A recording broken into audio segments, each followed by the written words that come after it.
Mission TV, le miroir du monde. Monsieur Kabouya, il était à la base, comme nous tous. Il est aujourd'hui là où il est à cause de la base. C'est la base qui l'a élevé là où il est. Donc tenir des propos du genre le Bado, le Banamumbele, on n'est pas d'accord avec ça. Il faut qu'on respecte aussi la base. Monsieur le Président Kabound aussi était à la base. C'est la base qui l'a élevé là où il est. À l'UDPS, on a une manière avec laquelle on communique avec les uns et les autres. Moi, je suis sûr que ce qui s'est passé, c'est un langage que la base a donné aux dirigeants du parti. Et les dirigeants du parti ont également entendu. Nous sommes habitués à ça, madame, ne pensez pas que c'est aujourd'hui que ça commence. Il n'y a pas des infiltrés, ce n'est pas un bon mot qu'il faut dire. J'ai même suivi le secrétaire général Augustin qui qualifiait de Bado et de Banamumbele. Les autres, ce n'est pas bon, là, ce n'est pas intéressant. Il n'y a pas des infiltrés à l'UDPS. Nous sommes membres de l'UDPS, nous tous. Non, on n'est pas dans la distraction. Il suffit de bien canaliser les choses et dans peu de mois, on peut bien régler ça. Une société comme l'UDPS, je crois que ce n'est que normal qu'il y ait des péripéties que nous sommes en train de voir là. J'ai dit n'importe qui dans la population, même s'il n'est pas de l'UDPS, même l'AMUCA, les jeunes peuvent manifester parce que c'est un droit constitutionnel. S'il y a des revendications qui sont à la base, ça remontera jusqu'au sommet pour être résolu. On vient déjà de déclarer 2 cas. Et lui-même continue. Moi, je crois que ce qu'il fait là est plus bénéfique pour nous, le peuple. Je crois qu'il nous sera plus profitable d'être en alerte que de dormir et croire qu'il n'y a pas coronavirus ici. On sera en état d'alerte que de croire qu'il n'y en a pas, dormir, parce que les Chinois également ont négligé quand c'était au début, et vous avez vu les conséquences. Et le ministre Eteni n'a fait que prendre ses responsabilités devant l'État de protéger la population. On doit faire très attention. Quand déjà on nous dit qu'il y en a, ça s'annonce, prenez vos gardes. C'est beaucoup mieux que ça entre, ça qu'on nous le dise.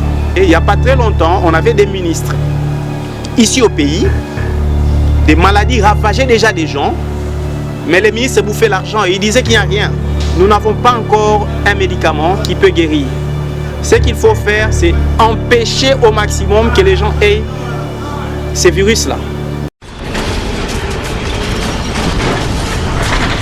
Ma Mission TV, le miroir du monde. Okay, bonjour Monsieur Gauthier Maduka. Bonjour Madame Rachel. Bienvenue, et c'est pas encore une fois bienvenue Merci. sur le plateau. Merci Là, beaucoup. on discute un peu sur la situation des l'UDPS.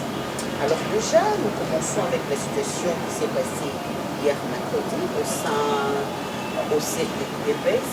Est-ce que vous pouvez nous renseigner déjà que vous êtes membre de l'UDPS? Yeah. Voilà.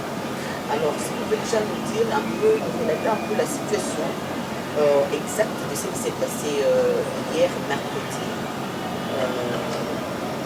12 à l'UDPS. Bon, en réalité, ce qui s'est passé hier mercredi à l'UDPS, c'était jeudi 12 au sein de l'UDPS à l'Unité.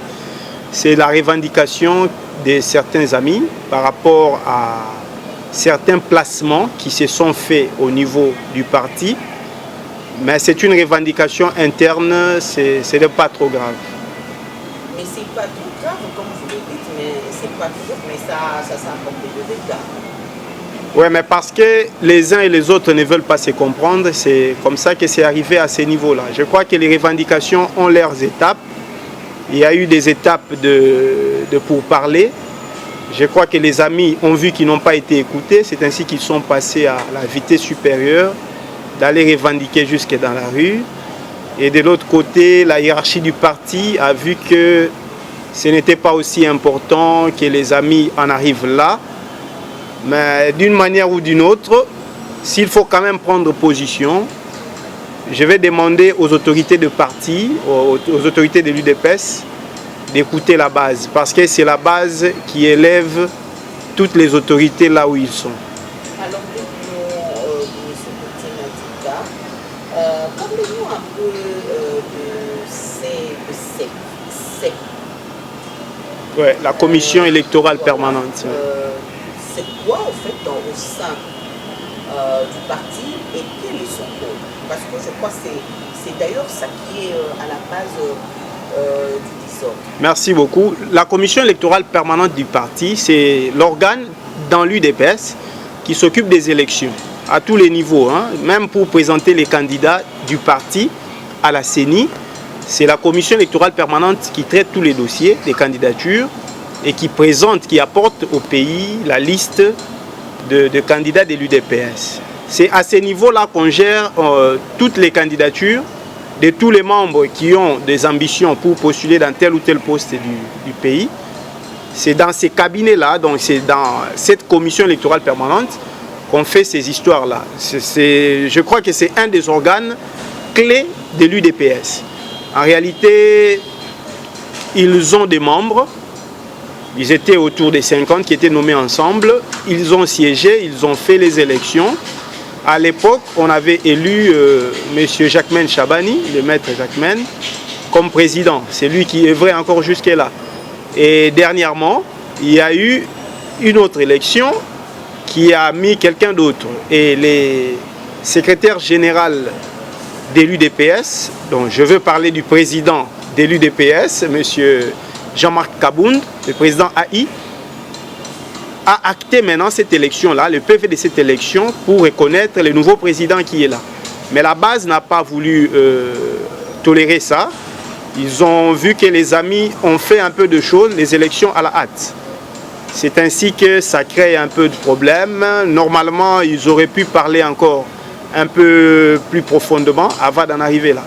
Alors, la question c'est de savoir pourquoi nous avons l'impression que c'est comme si la base ne respecte pas les décisions soit du secrétaire général ou encore du président intérimaire Jean-Marc Kabound. Mais pourquoi la base n'a pas respecté le choix? Parce que c'était le remplacement de Chabani, c'était par les élections. Alors qu'est-ce qui a fait que ces combattants ne respectent pas les dirigeants? C'est vraiment inconcevable que les combattants, la base, ne respectent pas le point de vue ou bien les décisions des dirigeants. Ça, c'est inconcevable. Si c'est vraiment vrai, comme ça, ce que vous dites, alors c'est des lacunes. Nous sommes en train d'analyser au sein du parti. Hein. Je parle en tant que membre du parti. C'est ma maison. S'il y a des petits problèmes qui ne marchent pas, il faut les laver. En tout cas, moi, à mon niveau, je crois que le président AI de l'UDPS a peut-être mieux à faire encore en termes de réglementation. Vous savez que jusqu'à aujourd'hui, la Ligue des jeunes de l'UDPS n'a pas un règlement intérieur. C'est très grave. C'est très grave. Moi, je crois que tout devait partir de là. Donc, si aujourd'hui, vous voyez les décisions être remises en cause par la base, c'est simplement peut-être parce que ça n'a pas suivi les processus. En réalité, dans les processus décisionnels, les choses doivent venir en bas. Les choses doivent venir d'en bas. Ça monte, ça monte, ça monte. Et quand ça arrivera en haut, la décision prise par l'autorité du parti, c'est celle-là qui représente la volonté de la base. C'est ça la démocratie. La volonté de la majorité au sein du parti. Si cela n'est pas comme ça, c'est qu'il y a des lacunes dans le fonctionnement.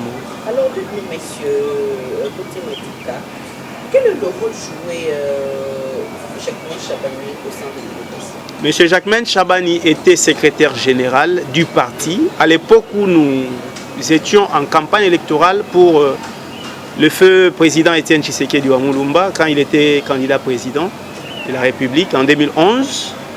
C'est Jacquemaine Chabani qui nous a amenés aux élections. Et il l'a bien fait. Alors, il l'avait bien fait. Est-ce que c'était vraiment nécessaire ou important d'un coup comme ça, on le change? Selon vous, trouvez-vous que c'était important? Donc c'était le moment propice que le président Kabound avec son secrétaire général Pour le moment, moi je crois que ce n'est pas opportun. Je vais parler en termes d'opportunité. Ça n'a pas été opportun qu'aujourd'hui, on pense à comment changer à la tête de la commission électorale permanente. Il y a beaucoup d'urgence au sein de l'UDPS à régler les partis doivent s'implanter dans les fins fonds. Parfois, je vois le secrétaire général Augustin Kabouya descendre au Bas-Congo, partout là, au Bandundu, partout pour aller marcher, implanter les partis. C'est ça qui doit être fait. Moi, je crois que c'est là où on doit se focaliser. Il y a beaucoup de priorités. Nous devons préparer 2023. Il y a beaucoup de priorités en tout cas. Moi, je ne voyais pas pourquoi ce n'était pas opportun vraiment qu'on pense à changer les animateurs au sein de la CEP. Ça n'a pas été... encore dans la distraction. Parce que nous sommes déjà en 2020. Donc 2023, c'est dans 3 ans. Non, c'est très grave, madame.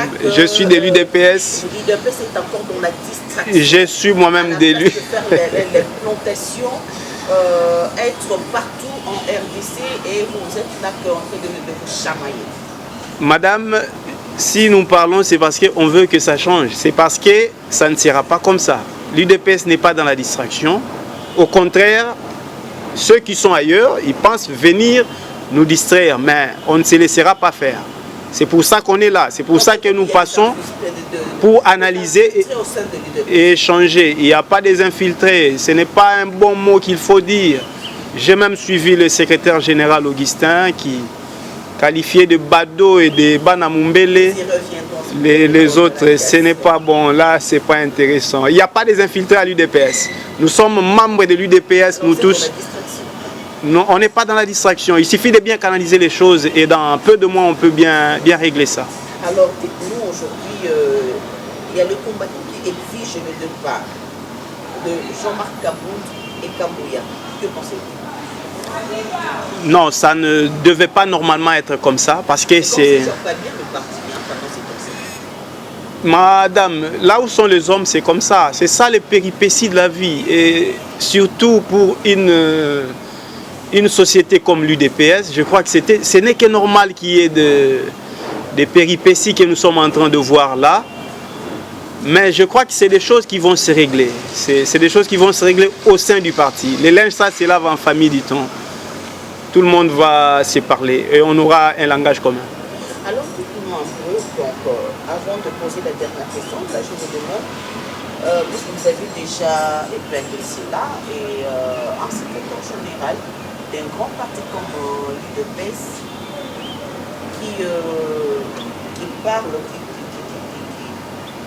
de ces combattants et le traite de taillot.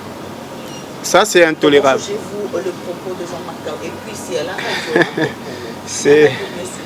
C'est inconcevable. Je ne suis pas d'accord avec ça. Monsieur Kabouya, il était à la base, comme nous tous. Il est aujourd'hui là où il est à cause de la base. C'est la base qui l'a élevé là où il est. Monsieur le président Kabound aussi était à la base. C'est la base qui l'a élevé là où il est. Donc tenir des propos du genre le bado, le banamumbele, on n'est pas d'accord avec ça. Il faut qu'on respecte aussi la base. Alors, il nous reste une question. Alors, essayez un peu, vous ne trouvez pas que il est temps que l'UDPS convoque le Congrès pour essayer de restructurer le parti, c'est-à-dire voter un nouveau président, parce que le président Félix Tshisekedi, c'est maintenant le président de tout le monde, il n'est plus de l'UDPS. Avec tout ce qui est en train de se passer, ne trouvez pas qu'il est temps que l'UDPS convoque un Congrès, enfin, de voter un président, donc un staff ou le présidium où les combattants, tout le monde de l'UDPS serait d'accord. Oui, le congrès va se convoquer, mais pas avec les sentiments et les circonstances que nous sommes en train de voir. Les partis ne se gèrent pas avec les humeurs. Nous devons gérer les partis avec le texte. Les textes prévoient déjà ce qu'il faut faire pour convoquer le congrès. Je crois qu'en fonction de ça, il y aura quelque chose qui sera fait dans ce sens. Alors, pour shooter, parler de l'UDPS, il y a un phénomène ou encore un constat. Parce qu'aujourd'hui, on n'arrive plus à positionner l'UDPS. L'UDPS, c'est un parti au pouvoir. l'UDPS, c'est un parti d'opposition. Parce que tout ce que l'UDPS fait, ces réactions touchent directement la population, paralysent la population. Comment ça paralyse la population? Bien, parce que déjà, je vous dis que hier, c'était vers 13-14, c'était pratiquement impossible de passer sur le boulevard. Je comprends. Le boulevard. Ouais. Donc c'est toute une nation qui est touchée quand l'UDPS se lève. Alors dites-nous, l'UDPS aujourd'hui, où on peut placer l'UDPS? Il est dans l'opposition, mais où il est au pouvoir? L'UDPS est au pouvoir avec les peuples. Et n'oubliez pas, on est en triangle. Hein. Il y a la base et puis il y a les sommets, dans un triangle. La base, c'est ça l'UDPS base, le peuple. Et au-dessus, il y a l'UDPS qui gère. Nous formons un seul corps. S'il y a des revendications qui sont à la base, ça remontera jusqu'au sommet pour être résolu. Moi, je suis sûr que les dérapages du genre, déranger la circulation à Limité, ont été résolus. Je crois que ça n'a pas pris beaucoup de temps, hein, pas au-delà d'1 heure de temps. Et l'UDPS qui a résolu ça, c'est l'UDPS qui est au-dessus. C'est-à-dire qu'il y a la tête qui conduit, les choses de l'État doivent continuer à exercer. Ça, on n'a pas toléré pour voir que pendant 1 heure de temps, mais ça n'interdit pas que la base, il n'y a pas que l'UDPS. L'UDPS, base, signifie n'importe qui dans la population peut manifester. La jeunesse. J'ai dit n'importe qui dans la population, même s'il n'est pas de l'UDPS. Même l'AMUCA, les jeunes peuvent manifester parce que c'est un droit constitutionnel garanti dans la Constitution. Et si ça trouble l'ordre public, l'État viendra pour remettre l'ordre public. Il n'y a que ça. Il y a eu des arrestations. Ça veut dire que l'UDPS qui est au sommet, qui gère l'État, protège l'État et protège tout le monde. L'UDPS qui est à la base, qui considère qu'il y a des revendications à faire, elle doit faire des revendications en respectant aussi le droit des autres. Je crois qu'il y a un équilibre là-dessus. D'accord, nous souhaitons déjà, concernant l'UDPS, et aujourd'hui, si au moins la tête, comme vous venez de le dire, garde leur position pour remplacer Chabani. Alors, pensez-vous pas que cette histoire pourrait encore se répéter? Vous ne trouvez pas qu'il est temps de sensibiliser, par exemple, encore de parler à tête reposée, base et le chef, ceux qui chapeautent l'UDPS pour arranger la situation, leur donner la personne qu'ils veulent? À l'UDPS, on a une manière avec laquelle on communique avec les uns et les autres.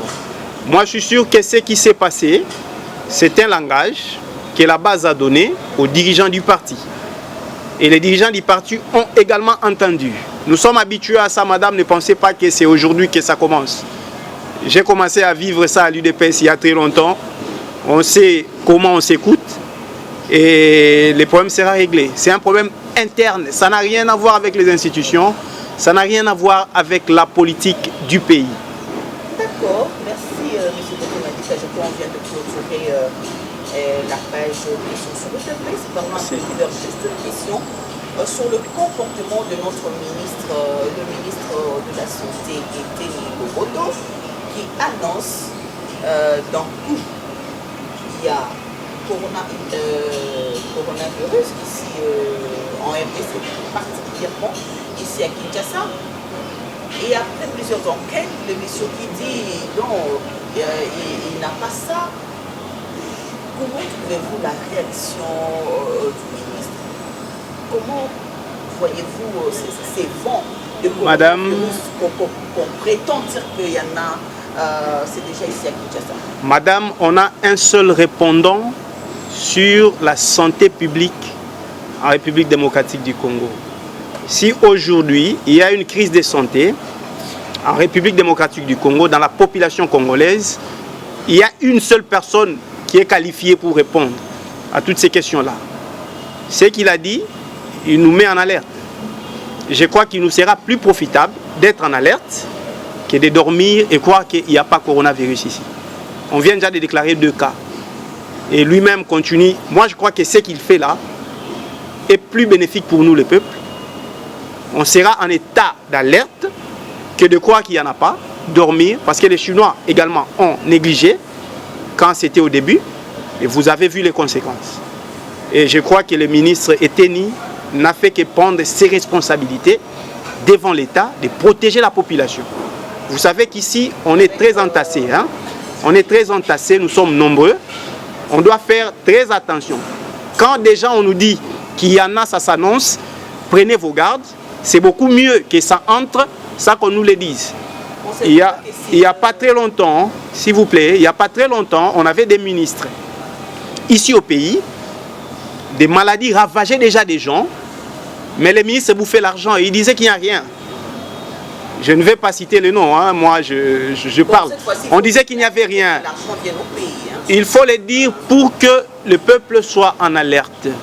La meilleure façon d'attaquer une épidémie, une pandémie, qui a déjà un caractère international, il faut alerter les gens et puis que les gens prennent des dispositions. Moi, je crois que le ministre a raison. Le ministre pouvait bien utiliser le mot de préventif et